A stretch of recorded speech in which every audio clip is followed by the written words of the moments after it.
Hello friends, welcome to trading edge. So Nifty bank Nifty में आज क्या मुंह मिला है, कल हम कैसे ट्रेड करेंगे वो डिस्कस कर लेते हैं ना। हमारा कल क्लियर डिस्कशन था दैट ये जो लेवल है 880 से 24,900 का, ये एक रेजिस्टेंस लेवल है। इसके ऊपर ही कोई बाइंग बनेगा, बाकी ये हमारा रेजिस्टेंस लेवल है। ओके, और 24,750 से 700 हमारा सपोर्ट लेवल था, जिसके ब्रेकडाउन पे शॉर्ट बनता था।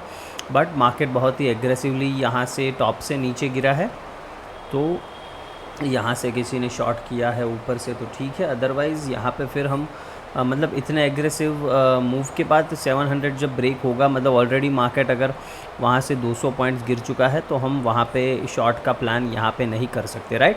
तो एनीवेज ऑल इन ऑल ठीक ठाक था मार्केट। जिन्होंने ट्रेड किया है वो ठीक है।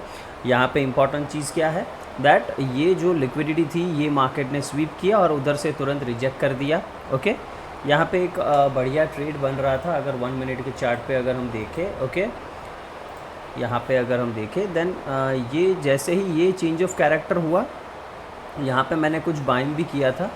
ओके, ये छोटा सा मूव मैंने बाइंग साइड कैप्चर किया था टेलीग्राम पे सभी के साथ। यहाँ पे कुछ क्वांटिटी मैंने रखी थी बाइंग साइड, जो उसका कॉस्ट एसएल यहाँ पे जैसे ही हिट हुआ और यहाँ पे जैसे ही मुझे चौक देखने को मिला, ओके, मैं समझ गया था दैट अभी ये मार्केट एटलीस्ट डे लो तक जाएगा। बट दिक्कत क्या हुई, यहाँ पे अच्छा खासा ये ब्रेकर भी बना था, but I was expecting market यहाँ से थोड़ा और ऊपर आ जाए तो मेरा स्टॉप लॉस छोटा हो जाए, तो वहाँ से मैं शॉर्ट करूँ। But as you always know कि हमारा मार्केट इसी तरीके से गिरता है, इसे पता नहीं ऐसे ही गिरने में मज़ा आता है, राइट। किसी को एंटर करने का मौका नहीं देता। और मेरी बात नहीं, अगर आप कोई भी प्रोफेशनल ट्रेडर देखो, कोई भी प्रॉफिटेबल ट्रेडर है, उनको अगर आप फॉलो करते हो या देखते हो उनका भी ट्रेडिंग स्टाइल, तो लोग इस तरीके के मार्केट में वो भी शॉर्ट नहीं करते मोस्ट लाइकली, ठीक है। ऑलवेज़ जो प्रोफेशनल ट्रेडर होते हैं वो वेट करते हैं कि एक अच्छा पुल बैक मिले, उसके बाद हम शॉर्ट करें। बिकॉज क्या होता है, देखो, आप ऐसी जगह पे यहाँ पे या यहाँ पे कहीं पे शॉर्ट करोगे, आप स्टॉप लॉस कहाँ पे रखोगे, मुझे ये समझाओ। सिंपल है मेरी बात। अगर यहाँ पे भी आप देखो, कहीं पे भी आप शॉर्ट कर लो, आपका एसएल कहाँ पे आएगा। तो एक प्रोफेशनल ट्रेडर जो होता है वो ऑलवेज़ वेट करता है कि उसे अपने एसएल सही जगह पे मिले, उसके बाद ही कुछ अपना ट्रेड प्लान करता है, राइट ना। यहाँ पे देखो, ये लेवल भी कुछ होल्ड करता हुआ नहीं दिख रहा, इसे भी हम यहाँ पे डिलीट करेंगे, इसका कुछ काम है नहीं। एक बार डेली चार्ट पे आ जाते हैं। डेली चार्ट पे क्लियर कट हमें क्या दिख रहा है दैट मार्केट ने इस लेवल को ब्रेक डाउन किया, ये ट्रेंड लाइन को रीटेस्ट किया और अब ये ब्रेक कर रहा है। नाव सीधा सीधा देखो, यहाँ से नीचे के टारगेट्स हैं 24,300 एंड 23,900 तक हम नीचे जा सकते हैं। ये टोटली पॉसिबल है, ये सारे लेवल्स हम टेस्ट कर सकते हैं। ओके, मैं बहुत दिनों से बोल रहा था, बट मार्केट जब यहाँ पे इस तरीके से मूव किया अपसाइड, तो लोगों को बिलीव नहीं हो रहा था। अब आई गेस सभी को बिलीव होना स्टार्ट हो जाएगा दैट हम कितना नीचे तक गिर सकते हैं। ये एक्चुअली में हम डाउन ट्रेंड में शिफ्ट हो चुके हैं, और ये अभी डेली चार्ट ने क्लियरली दिखाना, ये शो करना स्टार्ट कर दिया है। बिकॉज आज हम क्लियरली 24,700 के नीचे अच्छे से क्लोज कर रहे हैं, और ये स्विंग लो जो लगा था, सॉरी, ये स्विंग लो जो लगा था, इसके भी नीचे हम क्लोज कर सकते हैं शायद, ठीक है। तो यहाँ से हमें शॉर्ट्स की पोजीशन देखनी है ना, अब किस तरीके से हम ट्रेड करेंगे। यहाँ पे एक बार 15 मिनट्स पे आ जाते हैं। 15 मिनट्स की अगर हम बात करें, ये ट्रेंड लाइन अभी मैं डिलीट कर देता हूँ, अभी इसका कुछ काम नहीं है, राइट। अगर हम 15 मिनट्स में देखें देन मुझे ये एक ऑर्डर ब्लॉक यहाँ पे दिख रहा है। देखो, ये पूरा एरिया एक ऑर्डर ब्लॉक की तरह ही काम करेगा। मुझे कोई भी एंट्री मिस नहीं करनी है, इसीलिए मैं ये पूरा ही जोन ले रहा हूँ, राइट। और अगर आप देखो, एक इम्पॉर्टेंट चीज़ यहाँ पे दैट यहाँ पे ये पूरा भी आप देख लो ना, यहाँ पे तो ये सारा अगर आप देखो तो यहाँ पे अभी तक जो भी प्राइस बना है ये सारा बैलेंस्ड प्राइस है। ओके, ये सारा बैलेंस्ड प्राइस है। इसका क्या मतलब है दैट यहाँ पे कोई भी हमें इम्बैलेंस नहीं दिख रहा है, ठीक है। ना ही कोई ऑर्डर ब्लॉक, ना ही कोई आप देखो कोई फेयर वैल्यू गैप, कुछ भी यहाँ पे हमें नहीं दिख रहा है। इसका सीधा सा क्या मतलब है, देखो यहाँ पे कोई इम्बैलेंस बन जाता है, अभी मान लेते हैं यहाँ पे एक और कैंडल ऐसा बन जाता है, यहाँ पे फेयर वैल्यू गैप बन जाता है, तो वहाँ पे फिर हम पुल बैक पे शॉर्ट करने का प्लान कर सकते हैं। बट अगर प्राइस इधर कुछ इम्बैलेंस इधर भी नहीं बनाता और वापस से इधर ऊपर ट्रेड करना स्टार्ट करता है, देन प्राइस ये सारे लिक्विडिटी पॉइंट्स जो है ना, इसको टारगेट करेगा और फिर इधर से या फिर इधर से यहाँ से कहीं से घूमने की कोशिश करेगा एक पुल बैक लेके। सिंपल है मेरी बात। तो कल ट्रेड करने में ध्यान क्या रखना है, देखो 24,500 एक इम्पॉर्टेंट लेवल हो सकता है हमारे लिए। ओके, हो सकता है वहाँ से हमें एक बाउंस देखने को मिले, ओके, बिकॉज वहाँ पे एक राउंड नंबर है और वहाँ पे अगर आप डेली चार्ट पे 100 EMA लगाओगे तो वहाँ पे 100 EMA का सपोर्ट भी उसके आसपास ही दिख रहा है, ओके। तो हो सकता है वहाँ से हम एक, मैं ऐसा नहीं बोल रहा हूँ यहाँ से हम ट्रेंड चेंज कर देंगे, एक अप ट्रेंड में आ जाएंगे, नहीं, हम डाउन ट्रेंड में ही है, वही कंटिन्यू करेंगे जब तक चार्ट हमें अदरवाइज़ नहीं बोलता, बट वहाँ से एक बाउंस डेफिनेटली आ सकता है। कल ट्रेड कैसे करना है, देखो फ्लैट ओपन हो गया, नीचे जाता है, मैं यहाँ पे ट्रेड नहीं करूँगा। मैं ट्रेड कब करूँगा, जब 24,500 के नीचे प्राइस सस्टेन करता हुआ दिखे तभी मैं कुछ शॉर्ट प्लान करूँगा। इसके नीचे 24,300 मेरा फर्स्ट टारगेट हो जाएगा, उसके बाद 24,000, 23,900 ये सारे हमारे डाउन साइड के टारगेट हो जाने चाहिए, ओके। अगर हम यहाँ से फ्लैट ओपन होते हैं, देखो गैप डाउन ओपन हो गए, गैप डाउन भी 500 के आसपास ही ओपन होते हैं, वेट करेंगे। देखो यहाँ से बाउंस मिला, आप बाउंस भी प्ले कर सकते हो, आप बाइंग का ट्रेड एक ले सकते हो, ओके। थोड़ा रिस्की डेफिनेटली होगा, बट एक इम्पॉर्टेंट सपोर्ट से बाउंस मिल रहा है तो हम डेफिनेटली एक बाउंस प्ले कर सकते हैं। सिर्फ और सिर्फ हमें याद क्या रखना है, दैट हमें यहाँ से एक बाउंस प्ले कर रहे हैं, इसको याद रखना है। हमें ऐसा नहीं सोचना है कि यहाँ से मार्केट रिवर्स हो गया, मतलब टारगेट हमें छोटे रखने हैं, बड़े टारगेट्स के लिए नहीं जाना है, ओके। छोटे छोटे टारगेट्स बाई साइड में लेके चल सकते हैं। ये कहाँ तक बाउंस, देखो अगर ये बाउंस देने पे आया देन 24,700 से लेके 740, ओके, ये फाइनल लिक्विडिटी और फिर ये ऑर्डर ब्लॉक यहाँ तक ये डेफिनेटली बाउंस कर सकता है, इसमें कोई दिक्कत नहीं होनी चाहिए अगर ये ऊपर मूव करना स्टार्ट किया। अगर गैप अप ओपन हो जाता है, सिंपल सी बात है, प्राइस एक्शन को फॉलो करेंगे, यहाँ पे कोई इम्बैलेंस नहीं है तो मोस्ट लाइकली कोई दिक्कत नहीं होनी चाहिए। आपको ध्यान क्या रखना है, आपको ये देखो ये लिक्विडिटी पॉइंट्स जो है ना दो, इसको ध्यान रखना है, ओके। मान लेते हैं इसके ऊपर ओपन होके यहाँ पे सस्टेन करता है तो यहाँ से फिर ये लिक्विडिटी तक ये जा सकता है और फिर ये लिक्विडिटी तक, ओके, सिंपल है। तो इस तरीके से आपको ट्रेड करना है। फ्लैट ओपन होके ऊपर जाता है, प्राइस एक्शन एक आध बनने देना 5 मिनट के चार्ट पे बाई साइड का, ओके। अगर यहाँ से ऊपर जाता है तो इस तरीके का कुछ प्राइस एक्शन 5 मिनट में बनने देना, उसके बाद आप बाई का ट्रेड कर सकते हो, कोई दिक्कत नहीं है।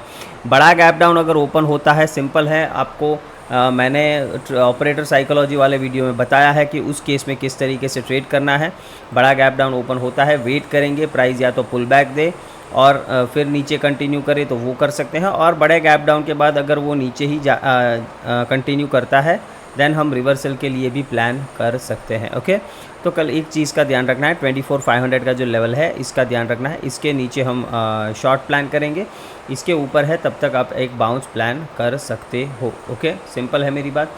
ट्रेडिंग देखो थोड़ा कम ही करना कुछ दिनों के लिए, बिकॉज जिस तरीके से अभी मार्केट मूव कर रहा है ये ढंग से मूव नहीं कर रहा, ओके। आप सब भी ट्रेड करते हो तो आप सबको भी पता होगा दैट ये मार्केट इस तरीके से मूव जनरली नहीं करता, ये थोड़ा बहुत ही वियर्ड तरीके से बिहेव कर रहा है। बिकॉज बैंक निफ्टी ठीक ठाक है, मतलब ये इतना वीक नहीं है, निफ्टी कुछ ज़्यादा वीक है, ओके।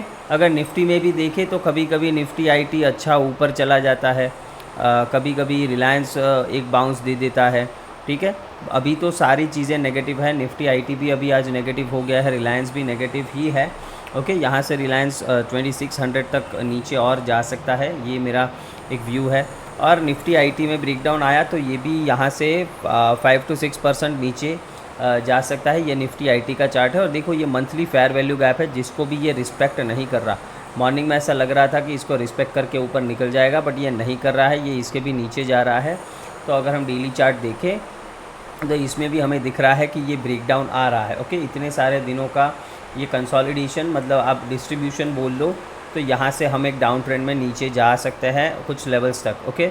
ये कौन से लेवल्स होंगे, देखो यहाँ पे अगर हम देखें थोड़ा वीकली चार्ट पे अगर एनालिसिस करना है तो वीकली चार्ट भी देख लेते हैं, ओके। देखो यहाँ से पहला टारगेट सीधा ये वीकली फेयर वैल्यू गैप हो जाएगा, ओके। इस गैप पे हम क्या रिएक्ट करते हैं ये देखना पड़ेगा, ओके। फॉर निफ्टी आईटी हो सकता है हम यहाँ से फिर बाउंस दे दें, टोटली पॉसिबल है। और अगर ये गैप को रिस्पेक्ट नहीं करता फिर हम इधर तक नीचे आ सकते हैं, ओके। तो अगर ये सारी चीज़ें नेगेटिव है तो निफ्टी पॉजिटिव नहीं रह सकता, ये भी नेगेटिव ही रहेगा, इस चीज़ का आपको ध्यान रखना है। बैंक निफ्टी की बात करें, सिंपल है, बैंक निफ्टी में इस लेवल के नीचे शॉर्ट्स प्लान कर सकते हैं, ओके। मतलब ये ऑलमोस्ट 51,400 का लेवल है, 51,400 ब्रेक हुआ, हम नीचे 51,000 तक के टारगेट्स देख सकते हैं। 51,000, 50,900 ये टारगेट्स हम नीचे देख सकते हैं ये फ्लैट ओपन होके करे या फिर गैप डाउन होकर ओपन होके करे, आपको सिर्फ लेवल याद रखना है। इसमें भी अगर हम फ्लैट ओपन होके ऊपर जाते हैं तो यहाँ से हम देखो, पहले ये लेवल्स में डिलीट कर देता हूँ, अभी इनका कुछ काम नहीं है। ओके,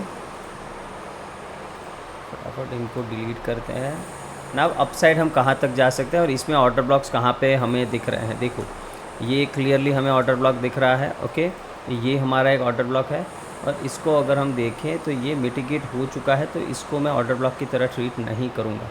बट यहाँ पे देखो ऊपर जाए तो बैंक निफ्टी को ट्रेड मत करना, जहाँ से भी ये घूमता हुआ दिखे इसको शॉर्ट करने का प्लान करना, सिंपल है।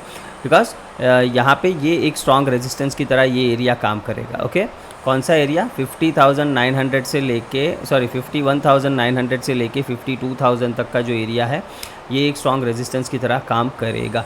तो अगर ये फ्लैट ओपन होकर ऊपर जाता है या फिर गैप अप ही ओपन हो जाता है, जहाँ से भी रिवर्सल देखने को मिले सेल करने की अपॉर्चुनिटी देखो, इसमें बाइंग नहीं करना है, सिंपल है। बाइंग फिर इस लेवल में कुछ देखेंगे, यहाँ से अगर कोई बाउंस मिलता है तो इधर से बाइंग का आप देख सकते हो 51,000 के आसपास, तब तक हम यहाँ पे सेलिंग की ही अपॉर्चुनिटी देखने की कोशिश करेंगे।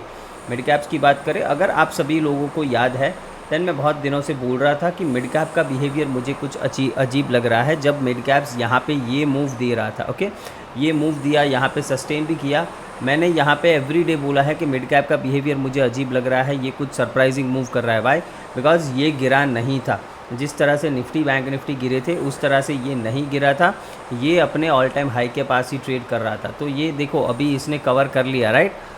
कल भी ये 2.6% जितना गिरा है, आज भी ये कितना, आई गेस 1.5% जितना गिरा है, चेक कर लेते हैं एक बार। जी हाँ, 1.6% ये गिरा है। तो देखो निफ्टी बैंक निफ्टी उतना नहीं गिरे हैं जितना ये मिड कैप गिर रहा है। तो बस मिड कैप इसी तरीके से गिरते हैं, राइट। और ये नहीं गिर रहा था, इसीलिए मुझे डाउट था कि ये क्यों नहीं गिर रहा है। Because mid caps always, mid cap small cap जो होते हैं वो ज़्यादा गिरते हैं हमारे मेन इंडाइसिस से। ओके, तो अभी इसने भी, ये भी अलाइन हो चुका है, ये भी कवर कर रहा है। इसमें हमें मेरे डाउन साइड के टारगेट्स क्या हैं, देखो सीधे सीधे मेरे दो टारगेट्स हैं, 12,200 एंड उसके बाद 11,930। ओके, ये दो मेरे टारगेट्स निकल के आ रहे हैं, 12,200 एंड 11,930। ये लेवल्स आप अपने चार्ट पे मार्क कर सकते हो या फिर आप याद रख सकते हो। इसमें भी अगर हम कुछ ऑर्डर ब्लॉक वगैरह मार्क करें तो मैं ये ऑर्डर ब्लॉक पूरा यहाँ पे हम मार्क करेंगे। ओके, ये एक अच्छा खासा ऑर्डर ब्लॉक है और यहाँ पर भी मुझे एक ऑर्डर ब्लॉक ये वाला दिख रहा है। ओके, तो इसको भी हम मार्क करेंगे, सिंपल है मेरी बात। तो यहाँ पर भी सिंपल है, बाउंस पे सेल करने की कोशिश करेंगे। इस लेवल को डिलीट करते हैं, इसका अभी कुछ काम है नहीं। ओके, बाउंस पे सेल करेंगे। देखो ये अच्छा खासा नीचे गिर गया है, अगर ये गैप डाउन खुलता है गलती से भी इसे शॉर्ट मत करना इसको, ठीक है। अगर बिकॉज अच्छा खासा ये गिरा है तो आई वुड वांट कि अभी एक पुल बैक दे अच्छा खासा फिर गिरे, सिंपल है। तो गैप डाउन के केस में मिड कैप को बिल्कुल भी शॉर्ट मत करना। गैप अप ओपन हो जाता है, यहाँ से सेलिंग मिलता है या फिर इस एरिया में से कहीं से भी सेलिंग मिलता है, हम सेलिंग करेंगे। फ्लैट ओपन होकर ऊपर जाए या फिर गैप अप ओपन हो, फ्लैट ओपन होकर नीचे जाए, मैं इसमें भी इंटरेस्टेड नहीं रहूँगा सेलिंग करने के लिए। बिकॉज आई वांट कि एक पुल बैक के बाद सेलिंग मिले। अगर आप एग्रेसिव ट्रेडर हो तो आज के लो के नीचे प्राइस एक्शन बने, उधर आप शॉर्ट जा सकते हो। हमारा नीचे का टारगेट्स क्या होना चाहिए वो भी मैं फटाफट आपको बता देता हूँ, राइट। नीचे अगर हम टारगेट्स की बात करें तो सीधा सीधा यहाँ पे देखो 450 के आसपास मुझे एक सपोर्ट दिख रहा है, तो 470 के 460 470 के आसपास। तो इसके ब्रेक का वेट करना, इसके बाद ही शॉर्ट करना। इसके बाद शॉर्ट करोगे तो आपके लिए सीधा टारगेट 12,380 के आसपास आ रहा है, ठीक है। तो आप पहला टारगेट 380 रख सकते हो, उसके बाद 250 का टारगेट हम रख सकते हैं। ओके, सिंपल है। तो मिड कैप्स में 12,470 460 का ब्रेकडाउन का वेट करना, उसके बाद आप शॉर्ट जा सकते हो, कोई दिक्कत नहीं है। बट अभी भी बोल रहा हूँ गैप डाउन ओपन हो जाए तो बाउंस प्ले कर लेना एक बार, और फिर यहाँ से कहीं से या यहाँ से कहीं से सेलिंग प्लान करना, उससे पहले सेलिंग प्लान नहीं करना है। ओके, तो होप आपको एनालिसिस पसंद आया है। वीडियो को लाइक शेयर एंड सब्सक्राइब ज़रूर करना है फ्रेंड्स। Thank you.